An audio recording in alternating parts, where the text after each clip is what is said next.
Joining us at the debate desk. What's your opinion of that? You like that? I like the record. I want to get Skip in the studio. Maybe we can collaborate. Whoa. That's a deal. Yeah. Skip will do it. I might sell you some records for the first time. No T-Bow bars. He doesn't need your help. No T-Bow bars at all. He does not need your help. All right, we're glad you're here. Yeah, we are. The way it started, for those that don't know, how did it end up that Joe Budden is sitting on the First Take set? Well, I watch First Take every morning, and I watch Skip ramble off about nonsense. and I figured it made sense for me to come on here and maybe check him real quick. Yeah, So but you shot what out happened? a tweet, and your tweet basically said... I tweeted him. Gotta love new media nowadays. Yeah. And he responded on But you tweeted, why don't you put a rapper on who actually knows sports? Yeah. Effectively calling out Lil Wayne and Fabulous and Wale and Nelly. Let's stay for the record, when I said that, I didn't have the list of the rappers that had been on the show. Oh, so But now you're ducking. not at all. You're backtracking. Listen, let him speak and stop messing with him. Stop trying to twist his words. I'm not ducking at all. I stand by my bars. Okay. Ted Danson. All right, let's do it. And what did I tweet back to you the first time? I don't even remember. This is my slaughterhouse right here. You did say that. Skip's too, you know what, he's pop culturally relevant It's now. the blazer and the checkered I know. shirt. He brings it every day. Snazziness going. Let's go here to start with, Joe. And it's a flashpoint with Skip, and it's Tim Tebow. He's changed a lot of the skeptics into believers along the way. 7-1 as a starter.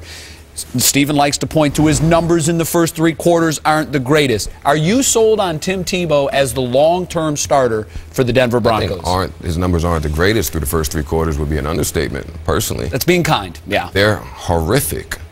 I mean, he does turn it on. He does turn it on in the fourth. He is a warrior. I will give him that. I think he has definitely inspired his teammates. I don't think they played that way with Cal Orton under snap. Yeah. So I'll give him that. But I'm not buying it for the long term. The Denver Brain Trust isn't buying it. Let me just say, for the record, I have no personal vested interest in Tim Tebow or the Broncos. So this is totally... No horse in the race. Yeah, this is totally unbiasedness speaking, unlike someone I know. So what did you tell me when we met this morning in the meeting? You said you thought this was an act on my part. I was supporting Tebow just for the sake of the show. Well, is that right, Jay? You did. And Yeah, but he also acknowledged that he realized after he met you that you would... I know. Well, I know. that was the funny moment of the meeting, because Joe was kind of shaking his head, looking at Skip, saying, "You really believe this nonsense?" This is him. I really think it was an act. With all my heart and soul, down to the bottoms of my toes, I believe that Tim Tebow can win football games in the National Football. I've said it for 3 years. But I figured it out. I slept long and hard. I think that before Skip goes to bed, I think that he puts on a Tim Tebow pajama set with footsies included and helmet. And I think I think you close your eyes. I wish I'd had the helmet last night. I think in your dreams you envision yourself driving down the field last 2 minutes of the game winning. So when Tim Tebow does it in real life, you relate to it. You really think that it's you. You have something personally invested. Well, I contend that they got married and I didn't get an invite. I mean, that's the only thing I can think of. There's some information we don't have. Something's missing. What did I tell both of you in the meeting? That I have been backed into this corner because I've been the only one at this network. Correct me if I'm wrong. There may be somebody else. But you were the first, for sure. The first who defended Tim Tebow. And by you were definitely the only one who did that. By merely defending him, I became the sore thumb. And then it became all the way over the top to, I want to marry Tim Tebow. I want to wear his pajamas. I want to wear number 15 to bed. I want to put the helmet on. When all I do is say, he can just win football games in this league. I didn't say Pro Bowl. I didn't say MVP. I just said he can win football games. And what I don't understand... He never said he could only win them in the last 9 minutes, or he screwed up the first 51, and he screwed up the first 51 minutes of the game. Highest stage with the highest level athletes. This is not college. It's not Florida. What do I keep trying to educate you on?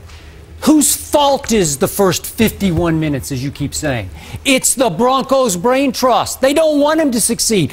In the middle of that song, what do I keep yelling? Unleash! Because it's time to unleash him in the first quarter, as opposed to saying, Tim, save us. Joe, do you buy that? Do you buy that? No, I'm not. Everything you're saying is contradicting yourself. I refuse to believe that the entire Denver organization is betting against themselves. I do not. I do not. Nope. It's just like the owner in Miami wanted that guy to lose a game last Sunday, wanted that coach to lose a game so he could fire him, so that the train didn't run off the tracks. You see what I mean? Good having you here. Anything you want to plug while you're here? Yeah, I definitely want to talk about the Slaughterhouse Project coming this April. hopefully, it's a group. Shout out to my group, by the way, Royce Joel Crook, signed to Eminem, Shady Records. Right. The album's phenomenal. So I want to tell all the sports fans out there to look out for it. Very good. And find him on Twitter. It's at Joe Budden. Budden. Right? Yeah, simple as that. Budden. Can I just borrow your voice for like one day? Yeah, man. Because I mean, other than James Earl Jones, I mean, this is out, strong man. stuff over here. I'm mesmerized. You're getting me off my game with your voice. If you were to borrow it, what would you do with it? I'd just make a record. I'd unleash. Wants to be. He wants I would unleash the beast inside me with that voice. And try to do the Dougie. Oh my God. Go ahead, man. All right, let's dive in. We're going to talk NBA because the on-again, off-again Chris Paul to L.A. trade appears to be on again, and this according to ESPN's Mark Stein and Chris Broussard. The Lakers still trying to stay in the hunt here and try to land their point guard, despite the fact that they pulled out of the deal just a couple of days ago. Joe, you were strong in the meeting about how David Stern has handled this whole Chris Paul deal. What's your issue with it? I'd like to take it a step further. It may be time to consider David Stern moving on to other ventures now. Well, strong. Why? Yeah. Just because of this? Not solely because of this. Yeah. I feel like for starters, during the NBA lockout, it was horrible customer service. I felt like they had absolutely no regard for the consumer. Mm-hmm. I feel like I feel like basketball has horrid officiating. Out of all the sports that require replay, that have replay involved, the officiating is horrible. Yeah. It's an insult. It's an insult to watch. I think this goes back to the referee, Tim Donaghy, right, scamming on games. I think it's a total conflict of interest with the league even owning the Hornets. I just think there's a lot of injustice being done, and it might be time. It might be time to go. Strong?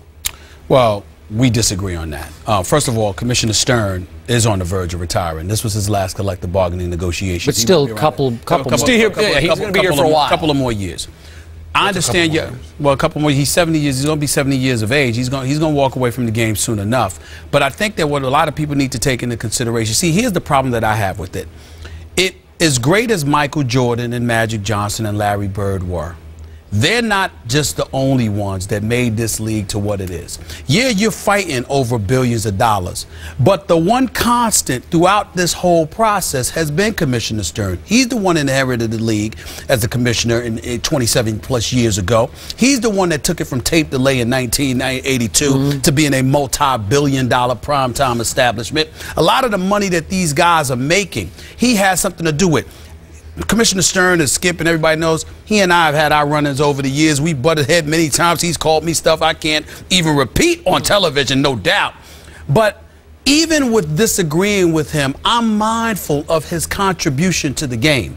And it's amazing to me when you have guys who have done nothing for the game but play. Sometimes in terms of going off the court, not representing the brand the way that you would like them to do, ideally the way they conducted themselves, the kind of trouble they've gotten into, the way it was Commissioner Stern that had to go on Capitol Hill and speak on their behalf when the whole steroids thing. It was Commissioner Stern that had to speak up for the league and the owners when Ron Artest runs into the stands or anything like that transpires. It's Commissioner Stern that has to reel in the owners because they cut his check. He answers to them. And a lot of times when he's doing things, it is their insistence that he do stuff and that he does it with a heavy hand, and he's literally warding them off. So what I'm trying to say is that Commissioner Stern, it's not that the players are totally wrong, because they're not.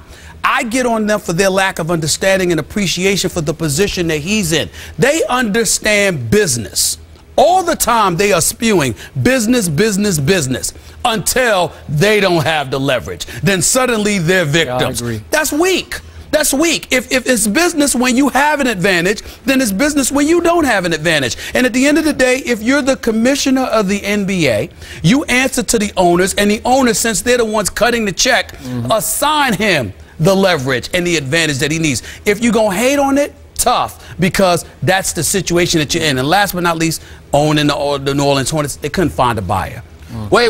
That leads to my next point. Now, mind you, I totally don't want to come off like I don't acknowledge his contribution. Sure. Because he's taken the league. Like you said, I agree with most of the things you said. But there is a solution. Contraction. Yeah. It's very simple. Time out. You're saying, yeah, but he doesn't make that call. They do. That's my point. We go back to that again. He doesn't sit there and go like this. We're going to contract. We getting rid of 3 or 4 teams. They don't make any sense. The owner's like, wait a minute. Do you know that when somebody buys or an expansion franchise comes into the NBA, let's say, for example, Bob Johnson came in and bought the Charlotte Bobcats. He paid $300 million. Do you know that he was the 30th team? That $300 million got split amongst the 29 owners. They want that cash. So he answers to that. You can't. These players know this. Okay, so now the sport is convoluted by politics. Well, is that news to you? Okay, of course, it's always what been I'm convoluted saying by is, politics. No. We need to disguise it a little better than we're doing. Okay, fine. The casual. I want Skip to come in, but you say disguise it, right? Okay, maybe they should disguise it a little bit, but let's not act like we didn't know it always existed. You don't become a multi-billion-dollar industry without politics. Well, the world we live in. As a kid coming up, I wasn't privy to that. I didn't watch the NBA. Neither was I. Most fans don't care about the politics of the game. They don't care, but it's reality. We didn't care about the politics with the NFL. But when you talk about $9.3 billion in annual revenue projected to go from 18 to $20 million, you better believe it's I'm not certain that that's true today. I'm not certain that most fans don't care about the politics. Yeah. Every single day you have fans. I mean, I'm on ESPN.com every day. You have fans that are checking people's contract negotiations. Yeah. They're checking the hardcore arena sellouts. The general consumer, do you think they care about the politics? The casual fan. Hence the word casual. I want to hear from this man right here. Go ahead, Skip. Big picture, I'm with you about David Stern. He belongs on this league's Mount Rushmore because he has done great things for this league long term. But I get where Joe's going with this because this Chris Paul situation is a travesty. It is. It's a terrible PR blow for this league. It looks so bad. It smells so bad. Awful PR blow. Yeah, it's just terrible. But it gets back to what you brought up. They can't find a buyer for the New Orleans Hornets, so they're stuck with it. I don't blame the NBA for saying, we don't want to give Chris Paul away to somebody. We want to keep him here so we can maybe sell the team to somebody, and nobody wants to buy him, which is why I wrote down contract. Right. Contract. I'm with you. Well, what are you doing? David, you're smarter than this. Surely. I know he's got to deal with 30, Right. Okay, he has business partners who own these other teams. But at some point, he's such a dynamic figure. To me, behind closed doors, he's saying, we got to close these doors. Let me answer that, though. You're absolutely right. He is a dynamic figure. But you have to remember when he came into the league and the owners that he was working with, some of them have passed away, the Abe Pollins in D.C. of the world and others. It's not the same group. You got a new cadre of owners. Mark Cuban, Dan Gilbert, the boys in Golden State, the new boys in Philadelphia. The list goes on and on. He's not dealing with the same individuals he always dealt with. So as a result, being beholden to a new crop, a crop that recognizes their clout, and they see the guy that, is largely responsible for it, but somebody that they might look at and say, beyond his time, beyond his prime, time for him to walk away. This is what we want. So he's battling that too. The players' insensitivity, I don't have a problem with the players' position. What I have a problem is this default position that they take, where it's always pointing the finger at executives. Oh, this person's no good. This person's evil. This person's this, that, or the third. I'm like, fall back. When you have leverage, it's always about business. It's never personal. But when you don't have the leverage, now it's personal. And then they go and they spew that out to the public. Everybody knows Chris Paul is the victim in all of this. Chris Paul is a dynamic player. He does not deserve this. The league is wrong. Everybody that's preventing Chris Paul from being traded is wrong, but it is business. So my question to you, if everything that you say is correct, which I assume it is, at what point nobody wanted to buy the New Orleans with Chris Paul? Okay, but what I'm saying what I'm saying to you is that if that remains to be if that continues to be the case, then you may have to contract by getting rid of New Orleans. But what I'm saying is they evidently believe that they could potentially have a buyer before the summer, because if that were not the case, why wouldn't they move them? Yep. It hasn't happened yet, though. Right, but this is how these things work. And then lastly, let's not find Phil Jackson for stating the obvious was going to happen. He said this last year. Yes, that's true. No, I agree. But I don't want to contract the commissioner just yet. That's all I'm saying. Right. Get him out of here. Just show respect. Ain't none of us getting younger. We all getting older. Let's show respect. Joe, it's great having you here. No, thank you for having me. Very good having you. Thank you. Slaughterhouse Project, look for it in April, correct? April, yes. All right, very good. The man knows the sports. We're going to take a break. When we come back, Keyshawn Johnson says it is